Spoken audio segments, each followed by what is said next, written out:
it's JCTNT back with my first video in quite some time. I haven't really had any money to buy anything to review, unbox, or go on any trips or anything like that, especially with COVID going on. But life's gotten back on track a little, and as you can tell by the title, today is going to be probably my biggest / most expensive unboxing that I've done yet.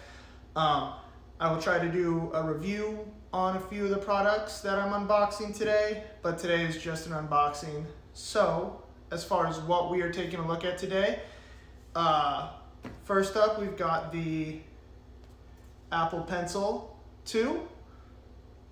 So that's going to be something we're unboxing today. We're going to be taking a look at the Magic Keyboard for the 12.9 inch boy that we got right here. Alright, so I've been wanting this since it got announced, but like I said, funds were tight, so couldn't really swing it. But I'm glad I waited, because then I didn't have to wait to get the Magic Keyboard because it had already been released for a couple months. But we have got the 12.9 inch iPad Pro. And I have opened it already because I couldn't really wait. But it is beautiful. That paired with the pencil and the Magic Keyboard, just the whole package together, just each piece complements the other, and it's fantastic. So let's start taking a look at the products.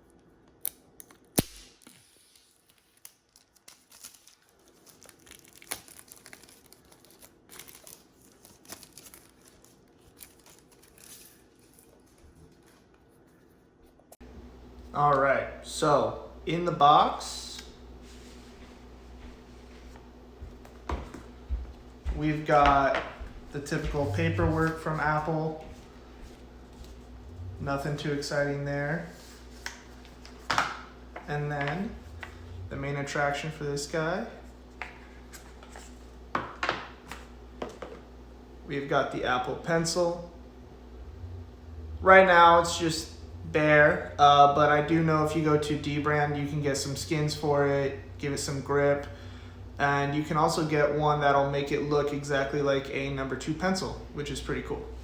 Next up, we've got the iPad Magic Keyboard.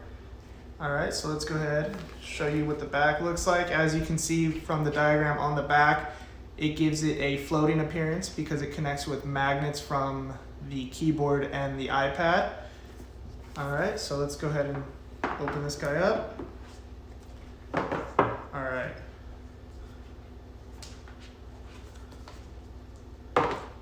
Alright, so when you first open it up, it comes with more Apple stuff to read.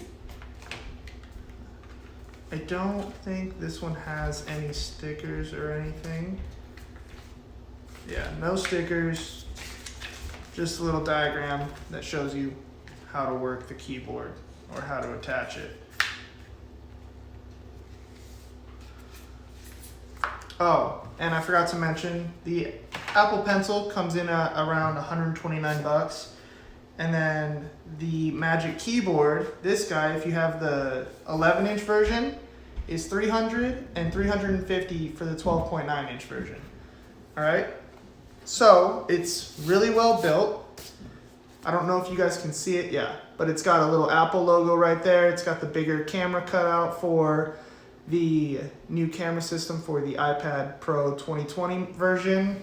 And then it's also got a USB-C pass-through port right here, which basically means because of the smart connector, when the iPad's attached to it, I can plug in the cable right here, and it will charge my iPad, which is great because then it leaves the port open on the actual iPad.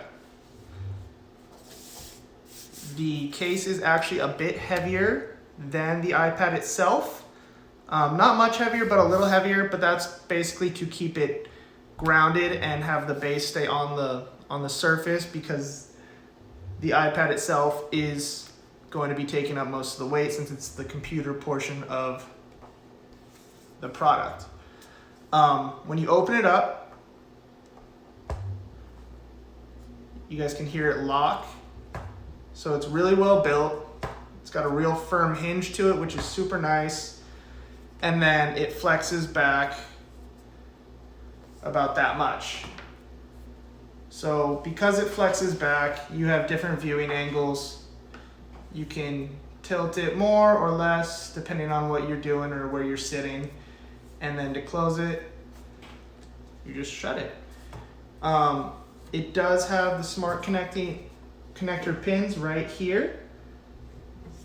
And then it has a trackpad and then scissor switch keys, which are actually nicer than the keys that they were using for the older version of the MacBook Pro from 2018. So surprisingly, I kind of like this keyboard more.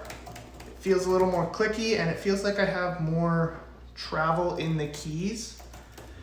And then the trackpad itself works like a normal trackpad on your MacBook products, and it also clicks as well, which is nice. And like I said, it's a little heavy, but there's no flex really to the keyboard, which is nice. So it's pretty sturdy. You don't have to worry about that flexing when you're typing or something, when you're just like on the couch.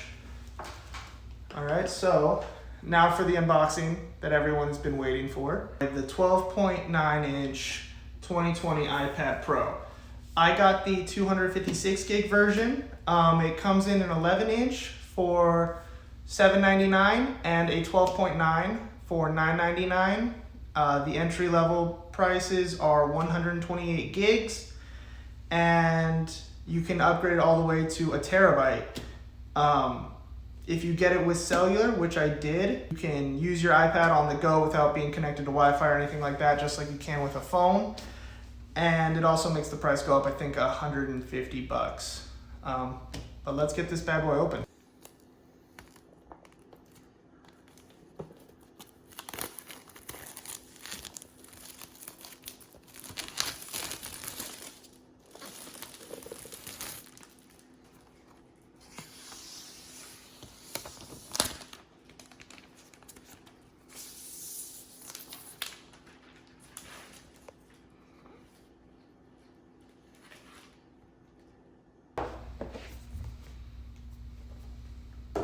All right, so you get more Apple paperwork, some more bathroom reading material.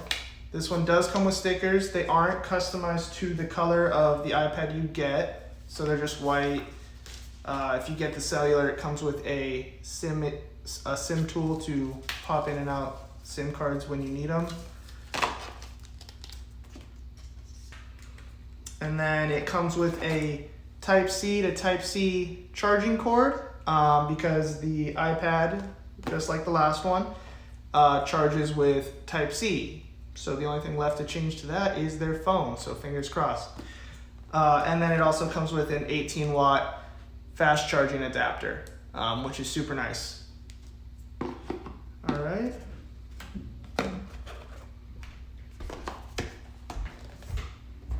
So now we've got the main deal. All right, off the bat, the only way you can tell the difference between this iPad versus the 2018 version is going to be the camera. So it's got the dual camera, which you can see right there. And it's also got that gray circle to the side of it, which is the LiDAR scanner or LiDAR sensor, which stands for light detection and ranging. Basically, it is a depth sensor, which uses infrared to bounce light off an object and see how long it takes to come back, which helps with improved augmented reality and things like that. Right now, it's not a huge deal for what people use their iPads for, but with 5G coming out, I could see that being used a lot more heavily. All right, so let's get this thing turned on. Also, some other differences internally with the iPad is that it has improved microphones. I'm not going to test that right now. I'll test that probably in my review. But the microphones are a lot better. And then the iPad Pros do come with 6 gigs of RAM now as opposed to 4 gigs. And aside from that, the iPad is pretty much the same, but if you don't have one yet, it's definitely a great buy. If you have a 2018 iPad Pro and you've just got it like that, then go ahead and get it. But the 2018 iPad Pro should still be plenty power for the average user. Let's get this guy connected to the keyboard and then put the Apple Pencil on just so you guys can see it all put together. Oh, and check out my background. Tanjiro, and then when we open it, oh, Naruto. Yeah. All right, so here goes the iPad onto the keyboard. All right, and as you can see, it is actually floating. So the aesthetic alone is pretty cool. I love the aesthetic of it. You can adjust it a good amount. I like it more than the smart keyboard that just has the 2 set positions. And then it does lock right here. I don't know when you would use it like that, but it's there if you want it. Just closes like that. And the keyboards are a soft plastic, so it shouldn't affect the screen of the iPad too much when it lays on top of it when you close it. But yeah, all together, I'm super excited about all of this. Let's get the pencil put on so you guys can see it all in all its glory. When you put the pencil on, it recognizes it right away. It tells you the percentage that it's at as far as charging goes. This has been something I've been looking forward to getting for a long time, and I'm super stoked to finally have it. Hopefully Final Cut can come over to the iPad with iOS 14. Fingers crossed, I'm not sure, but I think it'd be fun to try that out on here. And then the last little thing about the keyboard, because I don't want to dive too much into it, is that it is backlit as well. You can't tell right now because the lights are on and everything, but the keyboard does use the auto brightness from the iPad to adjust the lighting on the keyboard for the backlight. All right, guys, so this has been my first video in a long time. I hope you guys enjoyed it. Like I said, super pumped on it. Very happy that I was finally able to get my hands on this. But if you guys liked the video, make sure to give it a thumbs up. And don't forget to subscribe to my channel to see future videos coming up, because I do have one that I am just waiting on the shipment. But because of COVID, it's taken a lot longer. So yeah, like, follow, subscribe, and click that bell. I will see you guys in the next video. Peace.